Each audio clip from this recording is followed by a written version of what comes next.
மோடி அவர்களும் அமித்ஷா அவர்களும் நமக்கு தந்திருக்கிற நமது தலைவர் மாநில தலைவர் நயினார் நாகேந்திரன் அவர்கள் இங்கே நம்மை சந்திக்க வந்திருக்கிறார். இந்த நேரத்தில் நாம் எடுத்துக்கொள்ள வேண்டிய சபதம் ரெண்டே ரெண்டு. நமக்கு வேறு எதுவுமே தெரியக்கூடாது. 2026 சட்டப்பேரவை தேர்தலில் தமிழகத்தின் ஆட்சி பொறுப்பில் இருக்கக்கூடிய ஸ்டாலின் ஆட்சியை தூக்கி எறிய வேண்டும். அதுதான் நமக்கு இருக்கிற சபதம். ஒவ்வொரு பாரதிய ஜனதா கட்சியினுடைய தொண்டனுக்கும் நிர்வாகிக்கும் நம்முடைய ரத்த நாளங்களே துடிக்கிறது. அந்த துடிப்பு, ஒவ்வொரு துடிப்பும் அழிந்தொழிக திமுக ஆட்சி என்றுதான் துடிக்க வேண்டும். அந்த துடிப்புக்கு நாம் உயிரோட்டத்தை தருகிற வகையிலே நம்முடைய மாநில தலைவருக்கு எழுச்சி மிகு வரவேற்பை தந்திருக்கிறோம். இது தொடரட்டும். கொங்கு மண்டலத்தில் நுழைந்திருக்கிறார். கொங்கு மண்டலம் எழுச்சியோடு அவரை வரவேற்றிருக்கிறது. இந்த வரவேற்பு சட்டப்பேரவை தேர்தலை மட்டுமல்ல, அடுத்த நாடாளுமன்ற தேர்தலையும் தமிழகத்தில் 40க்கு 40 நாம் வெற்றி பெற்று சென்றடைகிற வகை ஓயக்கூடாது என்பதை மட்டும் மனதிலே வைத்து இன்னொரு வேண்டுகோள். இடையிலே நம்மை பற்றியும் ஆட்சி கூட்டணியை பற்றியும் எதோ பரப்புவார்கள். நாம் அதற்கெல்லாம் யாரும் எந்த பதிவும் சொல்லக்கூடாது. கட்டுப்பாடோடு இருக்க வேண்டும். இப்பொழுது பேசுகிறவர்கள் எல்லாம் 96ஆம் ஆண்டும் இதே தமிழகத்தில் சிறுபான்மை ஆட்சியை நடத்தியவர்கள் என்பதை உணர்ந்து கொள்ள வேண்டும். அது மட்டுமல்ல, அதிமுகவை பற்றியோ அல்லது நம்மை பற்றியோ யாராவது நிர்வாகிகள் குறைத்து பேசுவதை இன்றோடு நிறுத்திக் கொள்ள வேண்டும். நமக்கு தமிழகத்தில் தேசிய ஜனநாயக கூட்டணிக்கு தலைமை ஏற்று இருப்பது அனைத்திந்திய அண்ணா திராவிட முன்னேற்ற கழகம். அதுவும் குறிப்பாக எடப்பாடி பழனிசாமி பொதுச் செயலாளராக இருக்கிற அந்த அனைத்திந்திய அண்ணா திராவிட முன்னேற்ற கழகம் நம்முடைய தமிழக தேசிய ஜனநாயக கூட்டணிக்கு இந்த மாநிலத்திலே தலைமையேற்று இருக்கிறது என்பதை நினைவில் வைத்துக் கொண்டு நாம் நம்முடைய உணர்வுகளை பகிர்ந்து கொள்ள வேண்டும். இன்னொன்று, அன்போடு ஆசையோடு நம்முடைய மாநில தலைவரை பலரும் நீண்ட காலமாக பண்ணையார் பண்ணையார் என்று அழைப்பார்கள். இனி யாரும் பண்ணையார் என்றவரை அழைக்க வேண்டாம். நமது தலைவர் நயினார் நாகேந்திரன் என்றுதான் போஸ்டராக இருந்தாலும் ஏதாவது இருந்தாலும் போட வேண்டும் என்று இந்த வேண்டுகோளை வைத்து மிகுந்த கட்டுப்பாடோடு மிகுந்த எழுச்சியோடு இந்த நிகழ்ச்சியை நடத்தி கொடுத்திருக்கிற மாவட்ட தலைவர்கள், மாநில நிர்வாகிகள், மண்டல் தலைவர்கள், ஒவ்வொருவரையும் பெயர் சொன்னால் நீண்ட நேரம் ஆகும். அத்தனை பேரையும் ஹரிராமன் அவர்கள் குறிப்பிட்டார். ஆகவே அத்தனை பேருக்கும் மீண்டும் ஒரு முறை என்னுடைய நன்றியை தெரிவித்து, நான் முன்பு சொன்னது போல பெருங்கோட்டத்தின் சார்பில் அவரை அழைத்து பேச வைக்கிறோம். அதற்கடுத்து மேடையில் இருக்கிற தலைவர்கள் ஒவ்வொருவராக அழைப்போம். அவர்கள் வந்து மரியாதை செய்துவிட்டு கீழே இறங்கி சென்று விட வேண்டும். அதற்கடுத்து ஒவ்வொரு மாவட்டமாக அழைப்போம். அவர்கள் வந்து வரிசையாக அவர்களும் உணவருந்த செல்லலாம். மேலே வந்து மாலை போட்டவர்கள் யாரும் ஹாலுக்குள்ளே வரக்கூடாது. உணவருந்துகிற இடத்துக்கு தான் செல்ல வேண்டும் என்று வேண்டுகோளை வைத்து விடைபெறுகிறேன். இப்பொழுது பெருங்கோட்டத்தின் சார்பில், சேலம் பெருங்கோட்டத்தின் சார்பில் நம்முடைய மாநில தலைவர்களை பேச அழைப்பதற்கு முன்பு பெருங்கோட்டத்தின் சார்பில் அவருக்கு சிறப்பு செய்யப்படுகிறது.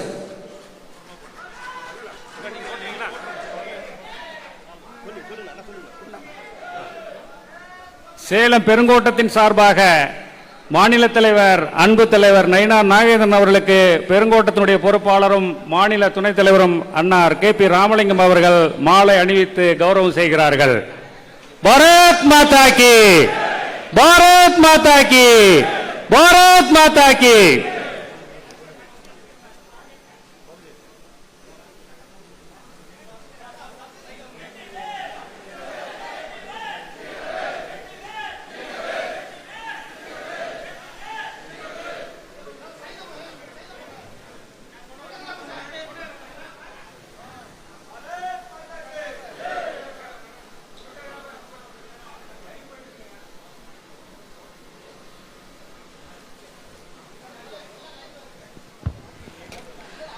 அவரிடம் இப்பொழுது வேல் வழங்கி இருப்பது இந்த வேலெடுத்து விளையாடி வருகிற 2026 சட்டப்பேரவை தேர்தலில் அராஜகத்தை அநீதியை ஒழித்து நல்லாட்சியை தமிழகத்தில் நிறுவிட வேண்டும் என்பதற்காக இதோ வருகிறார், உரையாற்றுகிறார் நமது தலைவர் நயினார் நாகேந்திரன் அவர்கள்.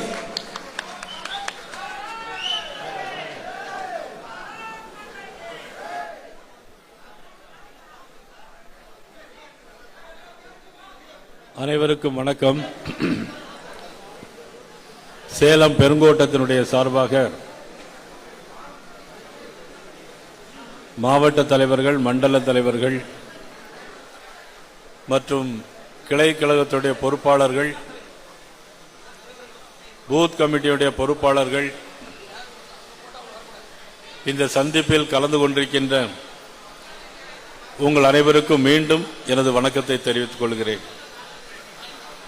இந்த நிகழ்வில் எனக்கு முன்னாலே வீர உரையாற்றி அமர்ந்திருக்கின்ற பெருங்கோட்ட பொறுப்பாளர், மாநில துணைத் தலைவர், முன்னாள் நாடாளுமன்ற உறுப்பினர் அன்புக்குரிய அண்ணன் KP ராமலிங்கம் அவர்களே,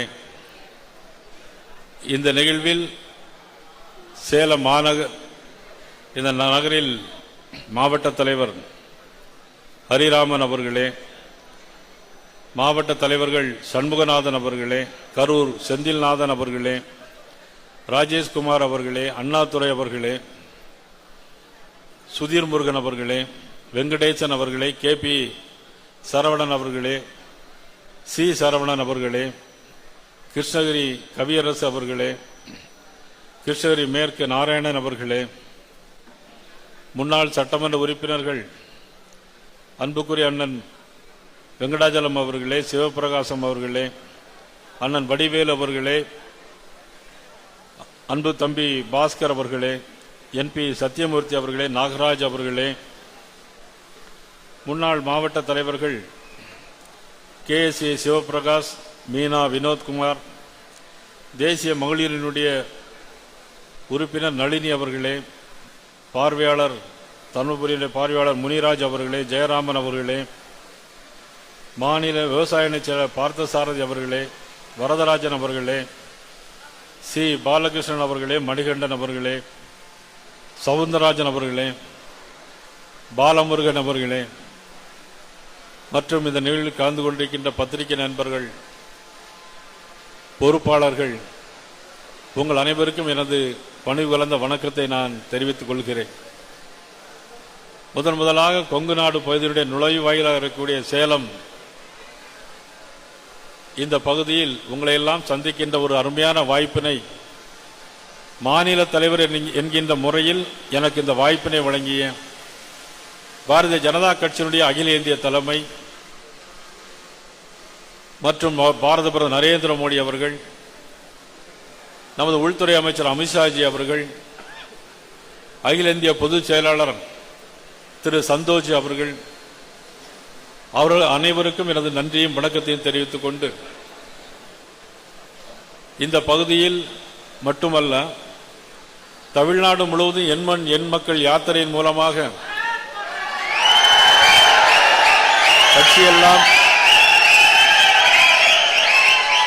கட்சியை பட்டி தொட்டியெல்லாம் எடுத்துச் செல்கின்ற அன்புக்குற சகோதரர் அண்ணாமலை அவர்களுக்கும் எனது வணக்கத்தை நான் தெரிவிக்கிறேன்.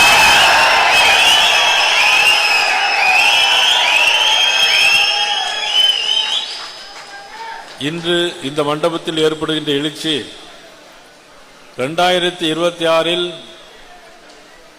நமது பாரதிய ஜனதா கட்சியோடு, அனைத்து இந்திய அண்ணா திராவிட முன்னேற்ற கழகத்தோடும், இன்னும் வர இருக்கின்ற தோழமை கட்சிகளோடும் நாம் எவ்வாறு இந்த எழுச்சியை இன்னும் 100 மடங்கு அதிகமாகி காட்டி நாம் வெற்றி பெற செய்ய வேண்டியது நாம் ஒவ்வொருவருடைய கடமை. ஜெய் ஸ்ரீராம், ஜெய் ஜெய் ஸ்ரீராம் சொல்லுங்க, ஜெய் ஸ்ரீராம். இதே உணர்வுகள் ஒட்டுமொத்த குரலாக 2026 நம்ம இருக்க வேண்டும். எப்படி இருக்க வேண்டும்? ஒரு கட்டுப்பாடு, அகில இந்திய தலைமை என்ன முடிவெடுக்கிறது என்பதெல்லாம் நாம் ஒரு கட்டுப்பாடோடு இருக்க வேண்டும். நீங்கள் இன்னும் ஆரோக்கியத்தோடு இருக்க வேண்டும். எதற்காக என்றால் தேர்தலில் நல்ல கடுமையாக உழைக்க வேண்டும். அதற்காக இன்னும் ஒரு கட்டுப்பாடோடு இருக்க வேண்டும். நமக்கெல்லாம் இப்போ வந்து ஃபேஸ்புக்கு, ட்விட்டர் எல்லாமே இருக்கு. ஃபேஸ்புக்கில் பார்த்தீங்கன்னா ஒரு மீன்ஸ் போட்டால் இன்னொரு மீன்ஸ் வந்துகிட்டே இருக்கு. சட்டமன்றத்தில் முதலமைச்சர் ஒன்று பேசினார் அப்படின்னாக்கே அதை பற்றி இன்னும் ஒரு மீன்ஸ் போட்டுக்கிட்டு இருக்கிறாங்க. அது என்ன மீன்ஸ் உங்களுக்கு எல்லாம் தெரியும். ஆக ஃபேஸ்புக்லையும் ட்விட்டர்லையும் நமது அகில இந்திய தலைமை நமக்கு என்ன சொல்லியிருக்கு அப்படிங்கிறது தான் நமக்கெல்லாம் இருக்கக்கூடிய ஒரு சவால். அதை நாம் முழுமையாக பயன்படுத்த வேண்டும். ஏன்னு சொல்றேன்னா, ஏதாவது ஒரு தவறான மீன்ஸ் போட்டிங்கன்னு வச்சுக்கோங்க, இப்பொழுது காவல்துறை நம்முடைய கட்டுப்பாட்டில் இல்லை. இன்னைக்கு திமுகவுடைய கட்டுப்பாட்டில் காவல்துறை இருக்கிறது. உடனடியாக யார் என்ன சொன்னாலும் உடனடியாக அரெஸ்ட் பண்ணணுங்கிற மாதிரி சொல்லியிருக்கிறாங்க. அதனால தான் நாம் தேர்தல் வரைக்கும் ஒரு முழு கட்டுப்பாட்டோடு இருக்கணும்னு சொல்றேன்.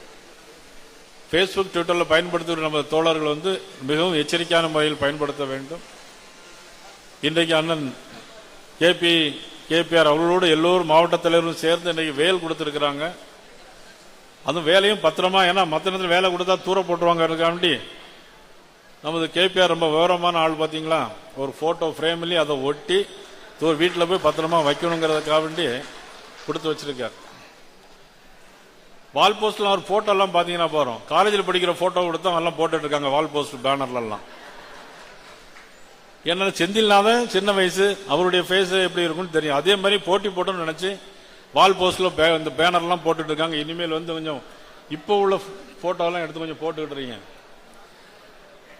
ஆக வேல் கொடுத்திருக்கிறார்கள். அந்த வேல் யாத்திரையின் மூலமாக முன்னாள் நமது மாநில தலைவர், இன்றைக்கு மத்திய இணையமைச்சர் திரு எல் முருகன் அவர்கள் வேல் யாத்திரை மூலம் தமிழ்நாடு முழுவதும் மிகப்பெரிய எழுச்சியை உருவாக்கி காட்டினார்கள்.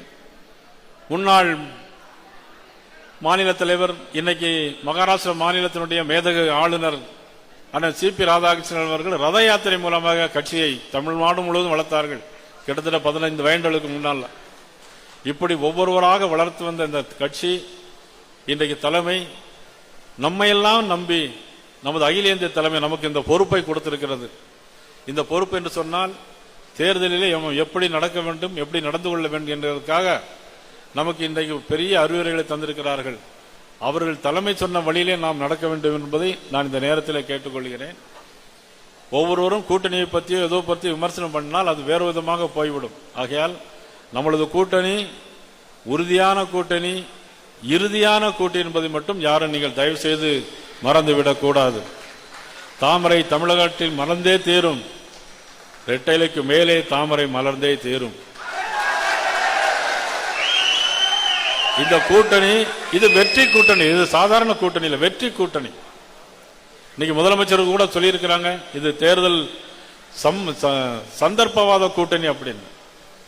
நான் சொல்லுகிறேன், நீங்கள் தான் சந்தர்ப்பவாத கூட்டணியிலே தலைமையேற்றிருக்கிறீர்கள் தவிர எங்களது கூட்டணி தான் நியாயமான கூட்டணி, நேர்மையான கூட்டணி, ஊழலற்ற கூட்டணி என்பதை நான் இந்த கூட்டம் உங்களுக்கு பதில் சொல்ல கடமைப்பட்டிருக்கிறேன். ஆக நமக்கு இருக்க பொறுமையும் பொறுப்பும் கடமையும் நிச்சயமாக நாம் இந்த ஆட்சி வருவதற்கு, நம்மளுடைய ஆட்சி வருவதற்கு, தேசிய ஜனநாயக ஆட்சி வருவதற்கு பக்கபலமாக இருக்க வேண்டும் என்பதுதான் என்னுடைய வேண்டுகோள். இந்த நேரத்தில் வைக்கிறதுக்கு கடமைப்பட்டிருக்கிறேன். அதே நேரத்தில் பல தியாகங்களை செய்த உயிர்கள் மேலாகத்தான் இன்னைக்கு பாரதிய ஜனதா கட்சி இன்னைக்கு மேலே வந்திருக்கிறது. நமது ஆடிட்டர் ரமேஷ் அவர்களுடைய தியாகத்தை எல்லாம் நாம் யாரும் மறந்துவிட முடியாது. இன்னைக்கு கூட நேரில் வீட்டுக்கு போய்விட்டு வரலாம் என்று கருதினேன், இன்னைக்கு முடியல. அப்பேற்பட்ட ஆடிட்டர் ரமேஷ் போன்றவர்களை எல்லாம் உயிர் தியாகம் பண்ணி தான் இன்னைக்கு நாம் இவ்வளவு தூரம் வந்திருக்கிறோம். ஆக அந்த தியாகத்துக்கு நாம் பெருமை சேர்க்கணும் என்று சொன்னால், அந்த தியாகத்திற்கு நாம் மரியாதை செய்ய வேண்டும் என்று சொன்னால், நீங்கள் அனைவரும் ஒன்றுபட்டு இன்றிலிருந்து சபதம் ஏற்போம். உங்களுடைய ஒவ்வொரு பூத்தையும் நீங்கள் கண்காணிக்க வேண்டும். உங்க பூத் நம்பர் எது, எந்த மண்டல தலைவர் எத்தனை பூத் இருக்குன்னு பாருங்க. பூத் கமிட்டியில் உள்ள எல்லாரும் சரியா இருக்கிறான்னு பாருங்க. அந்த பூத்தில் இருக்கிறவங்க சரியா உழைக்கிறாங்களா இல்ல வேற அவங்க பக்கமுடைய கவனம் இருக்கிறதா என்று பாருங்கள். ஆக பூத்தை செம்மைப்படுத்தினால்தான் நாம் நிச்சயமாக வெற்றி அடைய முடியும். ஆக எத்தனை தொகுதி, எப்படி கூட்டணி என்பதையெல்லாம் நாம் சொல்ல முடியாது. அகில இந்திய தலைமை உள்துறை அமைச்சர் அமித்ஷாஜி அவர்களும் அண்ணா திராவிட முன்னேற்ற கழகத்தினுடைய பொதுச் செயலாளர் பழனிசாமி அவர்களும் சேர்ந்து அவர்கள் முடிவெடுப்பார்கள். நான் ஏன் சொல்கிறேன்னு சொன்னா, நேற்று கூட ரங்கராஜ் பாண்டே அவர்கள் என்ற பேட்டி கேட்டாங்க. அப்ப நீங்க தமிழ்நாடு தலைவர் பதவியில் இருக்கிறீங்களே, உங்களுக்கு என்ன அதிகாரம்னு கேட்டிருக்கேன். நான் சொன்னேன், அதிகாரம் என்பது என்னுடைய தொண்டர்களை பாதுகாப்பது, என்னுடைய தொண்டர்களோடு இருந்து அவங்களோடு இருப்பது. எங்களுடைய தொண்டர்களுக்கு காலிலே ஒரு அடிபட்டால் அது என்னுடைய கண்ணிலே அடிப்படையில் வலி என்பது போலதான் நான் பாதுகாப்பதற்கு தயாராக இருக்கிறேன். கட்சியை வளர்க்க வேண்டும், கட்டுப்பாடோடு இருக்க வேண்டும் என்பது என்னுடைய பொறுப்பு. மீது எல்லா பொறுப்பும் என்னுடைய பொறுப்பாக இருந்தாலும் தேர்தல் என்று வருகின்ற பொழுது அகில இந்திய தலைமை என்ன சொல்கிறதோ எனக்கும் மேலே ஒரு தலைமை இருக்கிறது. இன்னைக்கு மாநில கட்சியில் எடுத்துக்கொண்டால் அவர்களுக்கு எல்லாம் அவர்கள் தான் தலைமை.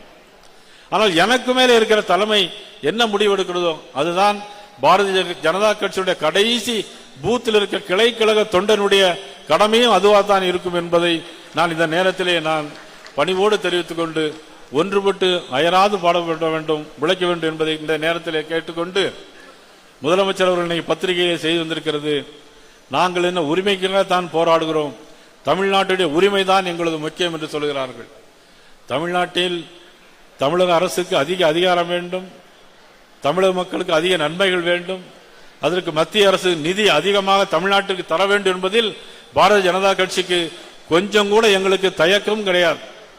எவ்வளவு நிதி வேண்டுமானாலும் தமிழகத்தில் வர வேண்டும், அடுத்த மாநிலங்களை காட்டிலும் தமிழ்நாட்டுக்கு அதிக நிதி வர வேண்டும் என்பதில் தமிழ்நாடு பாரதிய ஜனதா கட்சி உறுதியாக இருக்கிறது என்பதை நேரத்தில் நான் தெரிவித்துக் கொண்டு, தேவையில்லாத தீர்மானங்களை மக்களின் மனநிலையை மடைமாற்றம் செய்வதற்காக இன்றைக்கு திராவிட முன்னேற்ற கழகம் இன்னைக்கு மிகப்பெரிய ஆன்டி என்கம்பரன்சில் இருந்து கொண்டிருக்கிறது. ஆக அதையெல்லாம் மறைப்பதற்காக போகாத ஊருக்கு வழி சொல்வதை போல நீட் தேர்வு யாராலும் கொண்டு வர முடியாது, அவர்களும் வேண்டுமென்றே போய் சொல்கிறார்கள். நீட் தேர்வு வரவே வராது. கச்சத்தீவு திரும்ப வருமா? அது பிரதமர் மோடி அவர்கள் நினைத்தால்தான் கச்சத்தீவு திரும்ப வர முடியுமே தவிர இவர்களால் ஒன்று செய்ய முடியாது. ஆனால் தீர்மானம் அதுக்கு போடுகிறார்கள். மாநில சுயாட்சி வேண்டும் கேட்கிறாங்க. 1969 போடப்பட்ட இந்த கமிஷன் முன்னாள் முதலமைச்சர் மதிப்புக்குரிய கலைஞர் அவர்களால் 69 போடப்பட்டு 71 அதற்காக அந்த கமிஷன் அறிக்கையும் கொடுத்து, அந்த அறிக்கையின்படி இந்திரா காந்தி அம்மையாருக்கு ஒரு கடிதம் எழுதினார் கலைஞர் அவர்கள். ஆனால் அதுக்கு எந்த விதமான பதிலும் இல்லை. மாநிலங்களை நீ சீர்படுத்த வேண்டும், நிர்வாகப்படுத்த வேண்டும் என்பதில் யாருக்கும் எந்த அக்கறையும் குறைவு பாரதிய ஜனதா கட்சிக்கு ஒருபோது இருந்தது கிடையாது. ஆனால் 50 ஆண்டுகளாக மேகதாது பிரச்சனை, தாது மணல் பிரச்சனை, கச்சத்தீவு பிரச்சனை, மீனவர்கள் பிரச்சனை, இப்படி தீர்மானங்களை மட்டும் போட்டுக்கொண்டே இருந்தால் போதுமா? மக்கள் அதற்காக உங்களுக்கு ஓட்டு போட்டுக்கிறாங்களா? நீங்கள் என்ன செய்யணும்? உங்களுடைய கடமையும் பொறுப்பும் என்ன? நீங்கள் செய்ய வேண்டியது மத்திய அரசோடு கலந்து பேசி ஒரு நல்ல உறவை ஏற்படுத்த வேண்டும். தவிர நாங்கள் சனாதனத்திற்கு எதிர்ப்போம், பாரதிய ஜனதா கட்சி எதிர்ப்போம், பாரதிய ஜனதா கட்சி தீண்டதகாத கட்சி. அப்ப ஏன் 1999 நீங்க கூட்டணி வச்சிருந்தீங்க? அன்னைக்கு 5 வருஷம் இந்த மந்திரி சபையில இடம் பெற்று இருந்தீங்களே, அப்பெல்லாம் உங்களுக்கு நல்ல கட்சியாக தானே தெரிந்தது. சரி, அதுக்கு பிறகு 18 ஆண்டுகள் மத்திய அமைச்சரவையில் இருந்தீர்களே, ஏன் கச்சத்தீவை நீங்கள் மீட்கவில்லை? ஏன் மாநில சுயாட்சி கொண்டு வரவில்லை? ஐ.கே. குஜ்ரால், தேவகவுடா, வி.பி. சிங் எல்லா பிரதமருடைய அமைச்சரவையில் நீங்கள் திராவிட முன்னேற்ற கழகம் அங்க வைத்திருந்தது. பத்திரிகையாளர்கள் தயவு செய்து இதையெல்லாம் நீங்கள் எழுத வேண்டும். 18 ஆண்டு காலம் திராவிட முன்னேற்ற கழகம் மத்திய அமைச்சரவையில் அங்கம் வைத்தது. இதுக்கெல்லாம் முடிவு கட்டாமல் மக்களுடைய மனநிலையை மடைமாற்றம் செய்வதற்காக இப்பொழுது தமிழ்நாடு முதலமைச்சர் அவர்கள் பேசி கொண்டு வருகிறார்கள். ஆக மக்கள் தயாராகிவிட்டார்கள். ஆட்சி மாற்றம் உறுதி, அதில் ஆட்சி மாற்றம் உறுதி. அனைவரும் ஒன்றுபடுவோம், வெல்வோம், உழைப்போம். உங்களுக்கு எந்த ஒரு பிரச்சனையானாலும் சரி, உங்களோடு தோளோடு தோள் கொடுப்பதற்கு இந்த நயினார் நாகேந்திரன் நான் உங்களுக்காக இருப்பேன் என்பதை இந்த நேரத்திலே நான் தெரிவித்துக் கொண்டு, சிறப்பான முறையில் இந்த மாங்கனி நகரத்தில் மாங்கனிகளோடு ஜீப்பில் ஏற்றி ஊர்வலமாக அழைத்து வந்து அண்ணல் அம்பேத்கர் அவர்களுக்கு சிலைக்கு மாலை அணிவித்து மிகப்பெரிய பெருமையை இன்னைக்கு எல்லோருக்கும் ஏற்படுத்தி தந்திருக்கின்ற மாவட்ட தலைவர்கள் அண்ணன் KPR உள்ளிட்ட அனைவருக்கும் எனது நன்றியை தெரிவித்துக் கொண்டு, சிறு சிறு கருத்து வேறுபாடுகள் எதுவாக இருந்தாலும் அதையெல்லாம் மறந்துவிட்டு நம்முடைய நோக்கம் இந்த ஆட்சி தமிழ்நாட்டில் இருக்கக்கூடாது. இந்த ஆட்சி மாற்றம் வேணும், தேசிய ஜனநாயக ஆட்சி வர வேண்டும், அதற்காக நாம் உழைக்க வேண்டும். இதுதான் நம்முடைய எண்ணமாக இருக்க வேண்டும் என்று சொல்லி அனைவருக்கும் நன்றி கூறி விடைபெறுகிறேன். நன்றி, வணக்கம். மிக அற்புதமாக உரையாற்றிய சமீபத்திலே முதலமைச்சர் குறிப்பிட்டார்.